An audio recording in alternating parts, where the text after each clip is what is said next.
we're back talking some more Chucky this week in episode 6 as it just aired on the USA Network and SyFy channel. Last week was a lot of fun, in particular seeing Chucky swap bodies so he's looking fresh once again, and the fact that Nika and Tiffany finally showed up for their first appearance of the season. Episode 6 definitely gets really dark, a lot darker than I was even expecting it to be because it is of course Chucky, but I mean this is dark to another level. With last week having the first appearances of Tiffany and Nika, finally we get our first appearances of Andy and Kyle, and what an opener they make to the show. I love that they're pretty much undercover agents who are going from town to town to hunt down any potential dolls that Chucky put fragments of his soul into. Andy and Kyle are ruthless with it too. They're lighting up this Chucky doll with bullets in the middle of this family's living room, much in a scene that reminded me a lot of Pulp Fiction, the way that it was shot. I don't share too many scenes with the two characters in the episode, but I did really like seeing the reunion of Andy and Kyle on screen, because it has been a really long time since they've actually had any screen time together in Child's Play 2. There have been sprinklings throughout the last couple movies to show just how messed up Andy is because of all of the interactions with Chucky. We get a little bit more of that in this episode when they're talking to each other, because Andy really enjoys the way that Chucky screams as he's torturing him to try and get more intel. Just one of the many different dark things that we get in this episode. Like I said, it's a very dark episode, and this is just kind of scratching the surface. After that horrifying assembly last episode where their principal was decapitated, I do think the pressure is on now for our group to find Chucky and take him out. Thankfully, they do brainstorm and figure out they should probably try and contact Andy Barclay, which is also ironic because Jake finally realizes that that phone call he had a couple episodes back was him.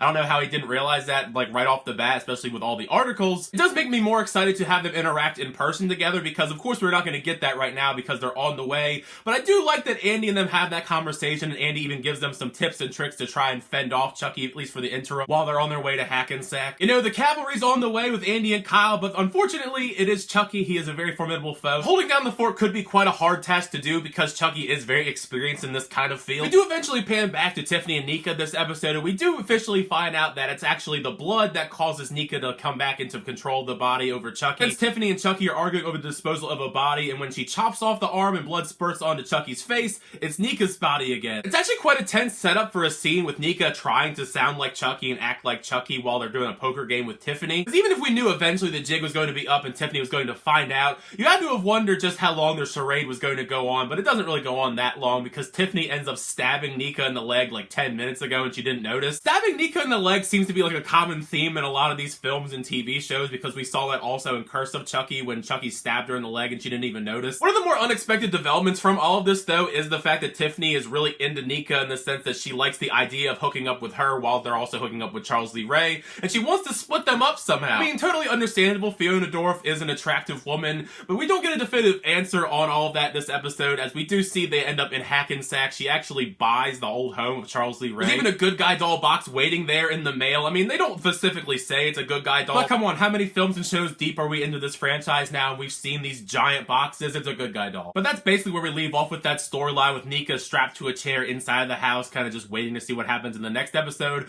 I imagine we're going to at least attempt to probably try and split them in some shape or form, but we'll have to wait and see. Flashback in this week's episode is a pretty quick one. It's Charles and Tiffany. They kill a guy and steal the car, and we see Charles reading a voodoo book. That car does have some significance though, because that is the car that we see Tiffany in at the very end of Cult of Chucky, which I think is a really cool Easter egg. I forgot to mention last week that I did know that Fiona Dorff is Charles Lee Ray in the flashback scenes. I just didn't want to spoil the surprise for anyone if they didn't know, but she looks great as this character. She looks so much like her dad and acts so much like her dad, so it's a very fitting thing to have her just portray him in the flashback. But they are driving into Hackensack at the end of the flashback, so we're going to actually get some flashbacks in the next episode of them in the town. So I really do wonder where these flashbacks are going to inevitably lead, because I am getting more interested in them as they get closer to the end of the season. Another thing I forgot to mention in last week's episode is the sad reveal that Junior's mom has stage 4 cancer, and that plays into this episode as well, and it's a really sad, emotional kind of scene. Especially with that fact that she has to tell the family now. I felt really terrible in that regard, and then she goes to therapy, and that's another emotional scene because he wants to save her as much time as possible with these kids. Unfortunately, she forgot to factor Chucky in the situation, as Chucky shows up, pushes a cart into her, and she comes crashing out of a window and falls right into her car to her death. And my god, that's probably one of the more dark and morbid kills he's probably done in the entire franchise. Like, that's just cold-blooded. I mean, he is a cold-blooded killer, but damn. After that kiss last week between Jake and Devin, I thought it was really sweet that we had more of a follow-up of that with Devin talking to his mom about the whole situation, and the fact that she accepts him immediately and wants to even have him over to dinner, which makes the whole situation even more upsetting with the way that this episode ends. Capping off the episode with Jake, Lexi, and Devin setting up all the traps for Chucky. Chucky is there, but he does what he does best. He plays games with them as they try and look for him. You gotta love, even after that fallout between Jake and Chucky, Chucky still goes after Lexi first. They do almost get the jump on him though, all things considered. Devin tases him and he flies down the hallway. I did have to laugh at that because of the whole Danny Glover Lethal Weapon line, that he's getting too old for this shit. Happiness is immediately shut down, though, because Devin's mom shows up to the house, and Chucky pops out of nowhere and attacks her. She falls down the stairs to her death.